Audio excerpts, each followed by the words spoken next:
At Park Inn by Radisson, and I have got Julie, Titus, and Steve. Now, young people make up about a quarter of the world's population, and yet they're rarely ever, and by young people I mean people aged between 15 and 24, and yet they're rarely ever included when it comes to some of the policy making and governance and national development. We sort of just assume that, you'll just when it comes time when you're 40 or 50, that's when we'll stop and listen to what you have to say. And yet, like we were saying before the break, the system doesn't always favor the youth. A lot of times you'll actually find that the system is broken in many spaces, and the narrative that we're fed, work hard, go to school, pass those exams, and eventually you'll get a job, that's not always the case. And before the break, you did want to jump in, Julie. I wanted to comment on that because I feel very strongly about that. The fact that our parents tell us to go to school, to pass our exams, to go to campus and get a nice job, it's also individualistic, It's also, you could get a job, you could get money, you could help us back at home, our parents. It's closed out. We do not go to school for our communities. And I think we need to swap that. I think we need to turn 360 degrees. Every person who's gone to university, who's gotten a degree, if that degree is not benefiting your community, something is not right. We need to think about our communities. We don't need to individualize all this that we are getting. Perhaps that could probably solve so many issues that we are seeing in the community right now. There's no point that you have plenty and someone has nothing, and you're in the same community and you're like, you didn't go to campus, or I deserve this, or I think we need to take care of each other a little bit more. And that is, in a sense, our African culture even. We come from African socialism where we take care of each other as a community. This individualism is a foreign concept, which I think most of our people have assimilated into or have been socialized into, and I think we need to break free from that. We need to be able to take care of each other as a community.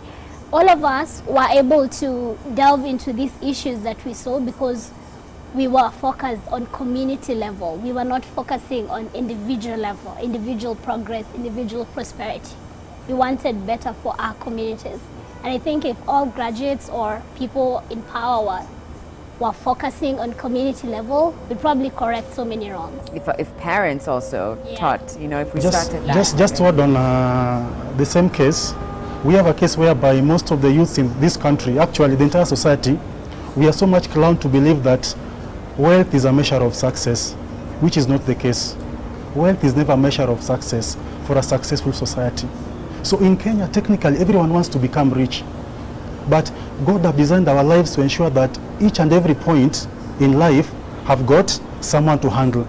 Each and every person in this life have got their own unique responsibility. We can never be rich.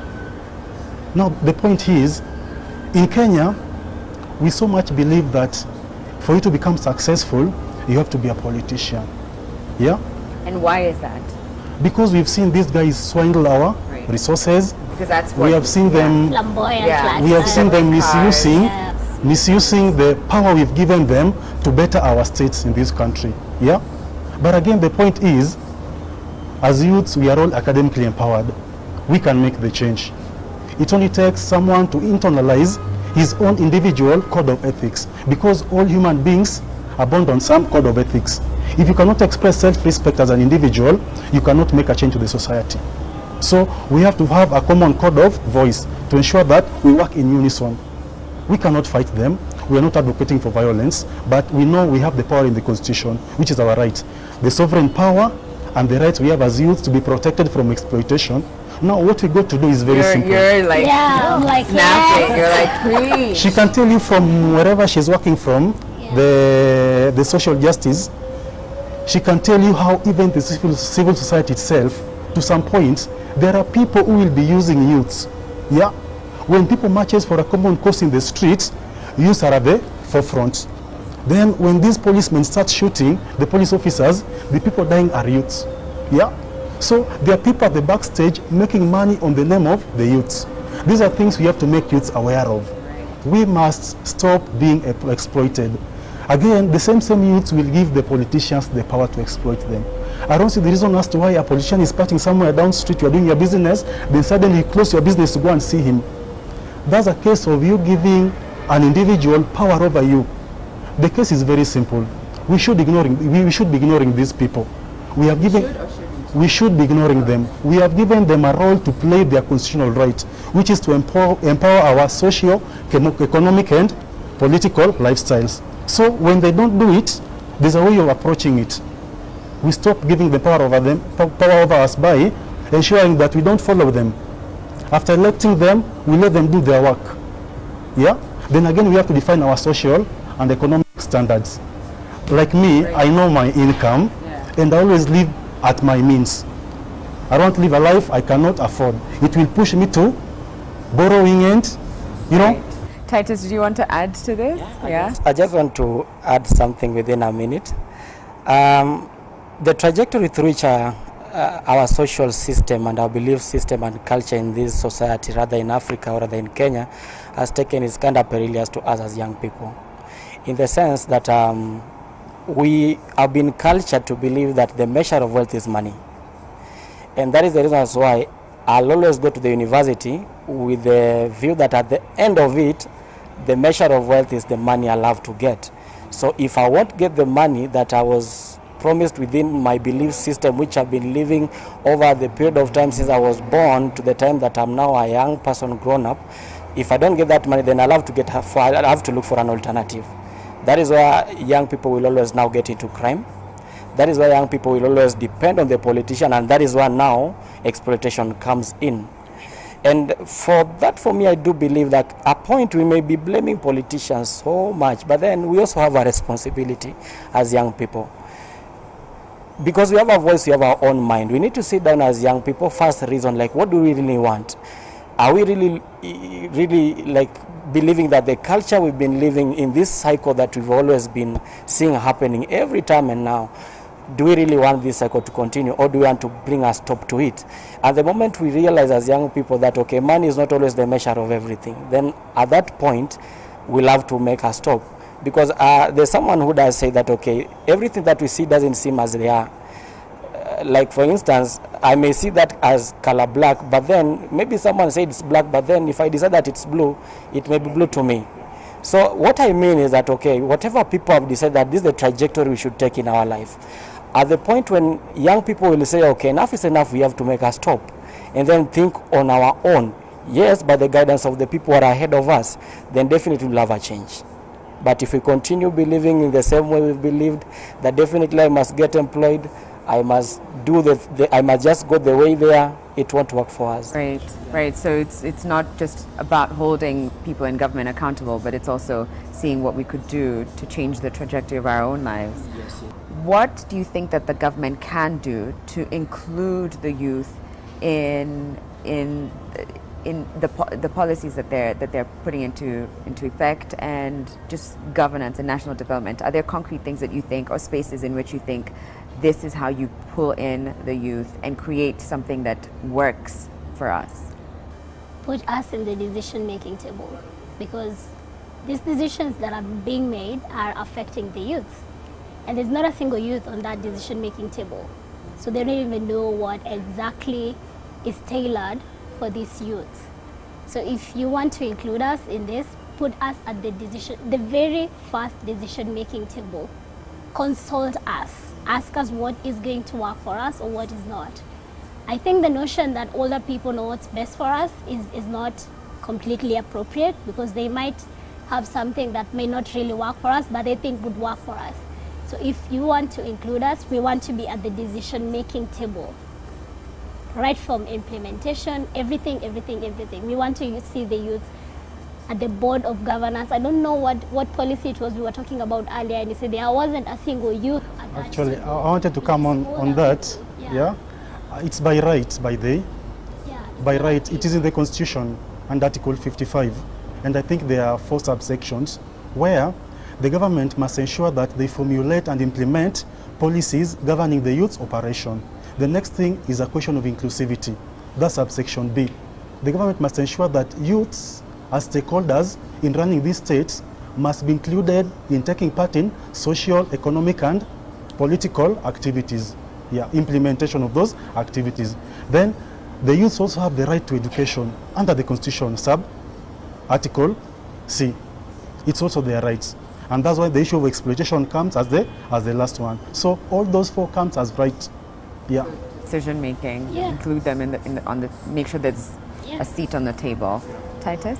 All right. The Kenyan Constitution is one of the most liberal and the most progressive globally. But the problem is us. We don't really, the culture of constitutionalism in Kenya is not really with us. So for me, I really think the government should really adhere to the Constitution, like Article 10 on public participation. And public participation does not curtail any group of people within the country. As long as you are a citizen, you have a right to participate in budgetary processes, in all the public legislations. We need to know them. Like right now, there are many progressive legislations in the parliament that are pending, a lot of pending bills, of which if they could hear from us, like what do we really need, then definitely it will matter for us. But apparently, in as much as the Constitution allows us to participate, but equally, as young people, we have a right to also create some fora for us. Spaces may not be created for us by the government, but we can create our own spaces. Like the civic spaces, we can create on our own. Just like what she said, they have a group of young people that decided to fight on their social justice within the informal settlement. That is a space they created by themselves. But do you think that there's also a problem with having so many fragmented fragmented organizations that spread across, whether it's in the form of program, an NGO, just all these different bodies? Because then how do you make sure that it does have impact if everyone's creating their own little? Okay, in as much as there are many organizations, we can always come up together as a consortia. If we are dealing with issues to do with governance, of which for now, the organizations that are dealing with governance, youth and governance, we have a consortia, though not all of us are there. But there is a way that all the organizations that really focuses on a specific thing can meet up together, form a technical working group, which will always steer the agenda forward. But then if you decide to work as an island, definitely you can't really It's vote to work. Do you think if you include the youth in decision making right at the start, like you suggested, and also take initiative and create these forums and programs, do you think it would curb unemployment or have an effect? Because right now it's at an all-time high. Do you think it would have an impact on youth and unemployment? In a way it will, but the problem we are having, like right now, is all about greed. All of us, we are kind of greedy in this country, in a way. Like let's say I'm a youth right now. If I'm at a vintage point where I've been given an opportunity to fight for the right of the young people, I'll always try to enrich myself first before thinking of the other young people I'm representing. And that has happened because we're having a lot of bodies, institutions that are set to fight for the right of young people. They are run by young people. But then the fact is, as long as they are already been bought by the people in leadership, they'll always forget about the young people. Do you think there's so what's the hope there? It feels quite bleak at this point. If you don't know who to trust. At this point, first of all, the fact that the three of you are sitting here and sort of championing for the youth, I think is commendable, and I think it's a step in the right direction. But I still want to hear and maybe you, Julie, and Steve, you can share if you think unemployment would be curbed if... We have a case of perception. Yeah. First of all, we were just discussing some hours back that the government cannot employ everyone, especially youths. It can only accommodate up to 18% of the current educated youth population. Yeah. Where will 82 remaining go? 82%. Something has to be done about it. Yeah. So first of all, we have to change our perception. Not everyone will ever be employed. Yeah. But again, we can come up together and modulate programs which can help empower us and empower the society. She's running one, he's running one, and I'm running one under COG. Now, what do we do as youths? First of all, we have to change our perception that we have to be, Then the next thing, we have to scale down our life standards. In this life, you're not living to please anyone. Yeah. The only person you can please is your inner core. Yeah. But we want to live beyond our means. We see these guys driving along the streets we see them going to vacations in good countries, we want to live like them. Then this will subject us to depression because we cannot afford. Yeah, Now we're what- trying to keep up with the now what Joneses. do we do with that? Yeah. Yeah. I know my income. I try to live beyond or within my means to ensure that I also have to build on my future. I'll be having children in the near future. What am I doing to ensure that my children don't struggle the way I'm? The only person who can struggle are my children. Yeah, Julie, Yeah. do you want to add to that Yeah, before we go on break? I want to add something. I think I want to disagree a little bit with the perception, with the notion that we should put this on the youth. I think I really want to put this on the government because the youth, especially from where I come from, not everyone made it to university. So we're looking at people at probably post Form 4 or post primary school level. So as if you tell this person that it's up to them to know how they will employ themselves anyway, I don't think we're being fair to this person. I think the government needs to come up with ways of taking care of this particular group of people. But do you think if you then had more youth Yeah. in these tables that you would have Yes, fewer? yes, Okay. I'm All right, yes. okay.